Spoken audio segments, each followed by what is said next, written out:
మా ప్రియమైన కస్టమర్లకు, మా వెన్నంటి నిలిచే శ్రేయోభిలాషులకు మరియు అహర్నిశలు శ్రమిస్తున్న మా మార్కెటింగ్ మిత్రులకు సంక్రాంతి పండుగ హృదయపూర్వక శుభాకాంక్షలు. మార్కెటింగ్ అంటే కేవలం వస్తువులను అమ్మటం కాదు, ఒక నమ్మకాన్ని నిర్మించటం.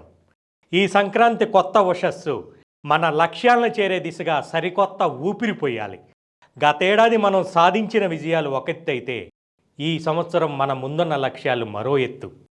పంట చేతికొచ్చిన రైతు ఎంత సంతోషంగా ఉంటాడో, మన కస్టమర్ల ముఖాల్లో చిరునవ్వు చూసినప్పుడు మనం కూడా అంతే సంతృప్తి చెందుతాం.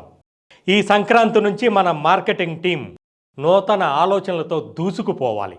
కస్టమర్ సంతృప్తిని ప్రథమ లక్ష్యంగా పెట్టుకోవాలి. అనుకున్న టార్గెట్లను సునాయాసంగా అధిగమించాలి. వ్యాపార వృద్ధిలో మీరు భాగస్వాములు కావాలని, మీ కస్టమర్ల అభిమానం మీపై ఎల్లప్పుడూ ఉండాలని కోరుకుంటూ మరోసారి అందరికీ సంక్రాంతి శుభాకాంక్షలు.